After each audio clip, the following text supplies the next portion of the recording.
Welcome, bonjour, and today I will bring you to Inspirational Lake outside of Disneyland.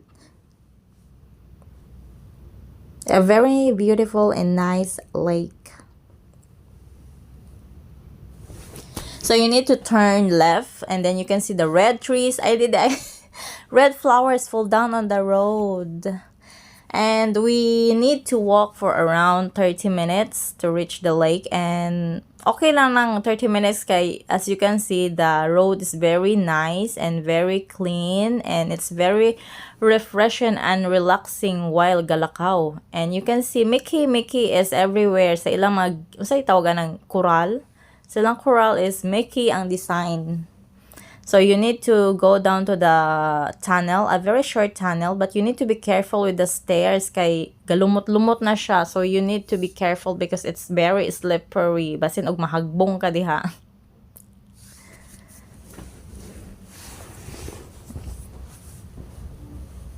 So man na siya, man ang tunnel, a short tunnel. And sa pagawas nimo sa tunnel, you can see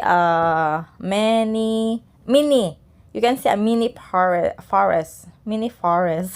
Bulol. So, na siya ang tunnel and welcome to Inspirational Lake. We reach our destination. It's very nice and very clean. Everything is blue gihapon. Blue is everywhere. So, welcome to Inspirational Lake. Kaingon mi og kami ray tao, so good thing naaday mga tao, naaday mga tao nga nakita namo. So actually this is very nice lake, a very nice park. I think it's just a park also or a park with lake, I think. So you don't need to worry of food kay na sila 7-Eleven inside and there is a snack bar. But I think it's better to bring baon. BYOP ta. Because here this lake is allowed siya mag-tent. Allowed siya mag-picnic.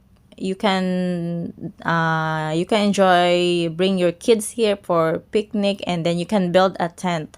Kaya during holiday, Saturday and Sunday, daghay mga tao nga mag-picnic diri and mag-bring sa ilang build their tent to stay for okay ba og pila ka mag-close ba ni sila ni kagabi.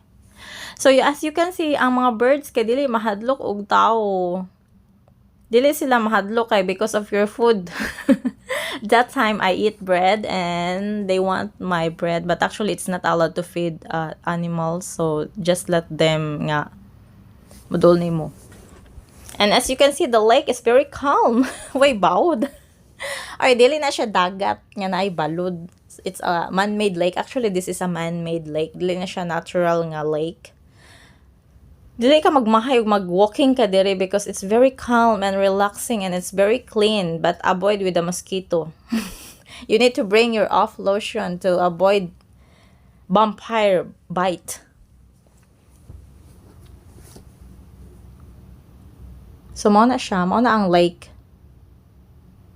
As you can see, it's very nice, very clean, 100% it's clean.